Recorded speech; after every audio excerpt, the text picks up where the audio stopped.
প্রধান বিচারপতির নিয়োগের বিষয়ে বাংলাদেশে এর আগে কোনো বাধা ধরা নিয়ম ছিল না। রাষ্ট্রপতি চাইলে যে কোনো ব্যক্তিকেই প্রধান বিচারপতি হিসেবে নিয়োগ করতে পারতেন।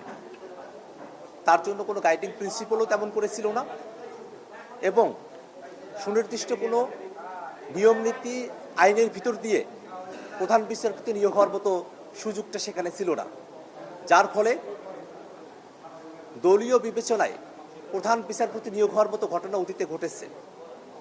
সেক্ষেত্রে প্রধান বিচারপতির নিয়োগের বিষয়ে রাজনৈতিক দলগুলো নীতিগতভাবে একমত হয়েছে যে একটা আইনের ভিতর দিয়ে সাংবিধানিক একটা বাধ্যবাধকতার মধ্য দিয়ে যেন প্রধান বিচারপতি নিয়োগের জায়গায় একটা বিধান তৈরি করা হয়। আজকে ঐক্যমত্য কমিশনের আলোচনায় কমিশনের তরফ থেকে প্রধান বিচারপতি নিয়োগের ক্ষেত্রে কর্মে প্রবীণতম ব্যক্তিকে প্রধান বিচারপতি নিয়োগ করার ব্যাপারে প্রস্তাবনা উত্থাপন করা হয়। আমরা জাতীয় নাগরিক পার্টি এনসিপির তরফ থেকে এর আগেও বলেছি যে যিনি কর্মে প্রবীণ এবং বয়োজ্যেষ্ঠতা সেই জায়গা থেকে যেন প্রধান বিচারপতি নিয়োগ করা হয়। অনেকে জ্যেষ্ঠতর দুইজনের কথা বলেছেন, কর্মে প্রবীণতম দুইজনের কথা বলেছেন।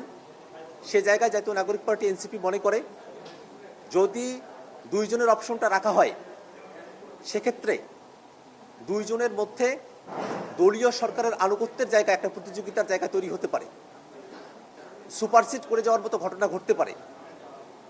সে বিবেচনায় জাতীয় নাগরিক পার্টি এনসিপি জ্যেষ্ঠ বিচারককে প্রধান বিচারপতি হিসেবে নিয়োগের সুপারিশ করেছে। এই জায়গায় এখনো পর্যন্ত রাজনৈতিক দলগুলোর মধ্যে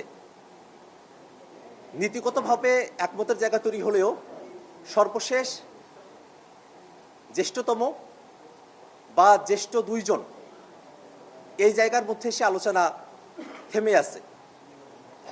আবার তত্ত্বাবধায়ক সরকারের বিষয় নিয়ে আলাপ আলোচনা হয়েছে। কমিশনের তরফ থেকে আগে যে প্রস্তাবনা দেওয়া হয়েছিল তার বাইরে এসে নতুন করে তত্ত্বাবধায়ক সরকার গঠনের প্রস্তাবনা দেওয়া হয়েছে। তত্ত্বাবধায়ক সরকার গঠনের জন্য একটা বাছাই কমিটির কথা বলা হয়েছে, একটা গঠন কমিটির কথা বলা হয়েছে, যেটা সর্বদলীয় একটা কমিটি হবে।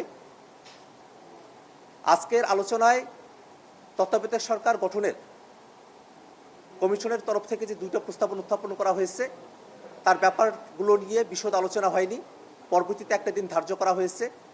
আমরা ইতিমধ্যেই তত্ত্বাবধায়ক সরকার, যাকে আমরা নির্বাচনকালীন তত্ত্বাবধায়ক সরকার বা অন্তর্বর্তীকালীন সরকার নামকরণের প্রস্তাব রেখেছি, আমাদের তরফ থেকে শান্তিপূর্ণভাবে ক্ষমতা হস্তান্তরের প্রক্রিয়া কী হতে পারে সে প্রস্তাবনা আমরা কমিশনের কাছে উত্থাপন করেছি। পরবর্তী দিনের আলোচনায় তত্ত্বাবধায়ক সরকারের গঠন প্রক্রিয়া বা গঠন কমিটি বাছাই প্রক্রিয়া এই বিষয়গুলো নিয়ে বিশদভাবে জাতীয় নাগরিক পার্টি এনসিপির পক্ষ থেকে কমিশনের কাছে প্রস্তাব উত্থাপন করা হবে। একই সাথে আজকে জরুরি অবস্থা নিয়ে বিশদভাবে আলোচনা হয়েছে। রাজনৈতিক দলগুলো ঐক্যমত্যে পৌঁছেছে যে বাংলাদেশের সংবিধানের 141 ক অনুচ্ছেদে জরুরি অবস্থা ঘোষণার যে বিধান রয়েছে তাতে অবশ্যই সংশোধনী নিয়ে আসতে হবে। প্রধানমন্ত্রীর অনুস্বাক্ষরে রাষ্ট্রপতি জরুরি অবস্থা ঘোষণা করতে পারতেন।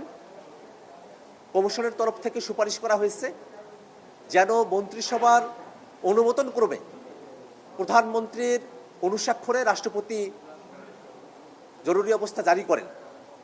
আমরা নাগরিক পার্টির পক্ষ থেকে প্রস্তাব রেখেছি যে মন্ত্রিসভা নয় বরং সর্বদলীয় সংসদীয় কমিটির মাধ্যমে বা সরাসরি সংসদের অনুমোদনের মাধ্যমে রাষ্ট্রপতি জরুরি অবস্থা জারি করতে পারেন।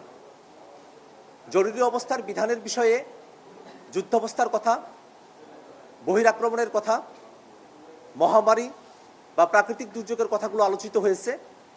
একই সাথে বিদ্যমান সংবিধানে আভ্যন্তরীণ গোলযোগের যে কনসেপ্টের কথা বলা হয়েছে সেই ব্যাপার নিয়ে জাতীয় নাগরিক পার্টি সহ অন্যান্য পার্টিগুলো শঙ্কার জায়গা প্রকাশ করেছেন।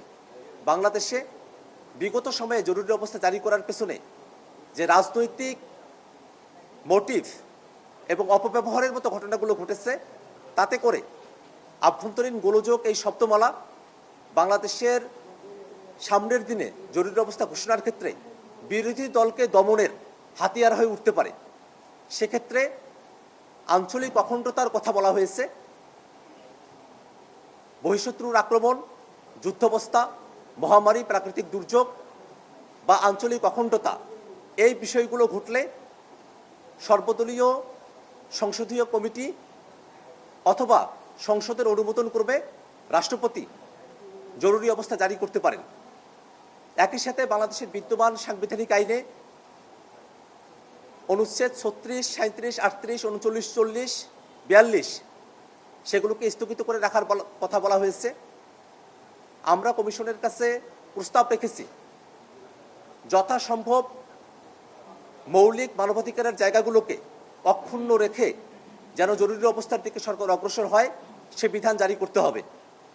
কমিশনের তরফ থেকে রাইট টু লাইফের কথা বলা হয়েছে। একই সাথে টর্চারের অ্যাগনিস্টে মানহানিকর, মর্যাদাহীন শাস্তি সেগুলোর বিরুদ্ধে প্রভিশন রাখার কথা বলা হয়েছে। আমরা তার সঙ্গে একমত পোষণ করেছি এবং একই সাথে আমরা মনে করি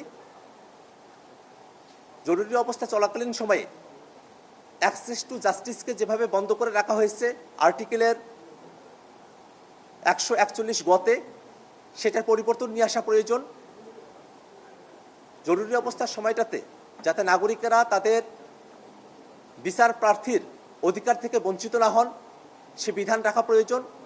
অ্যাক্সেস টু জাস্টিস যেন বলবৎ থাকে জরুরি অবস্থার সময়টাতেও, এই প্রস্তাবনাও আমরা জাতীয় নাগরিক পার্টি এনসিপির পক্ষ থেকে আজকে ঐক্যমত্য কমিশনে প্রস্তাব করেছি।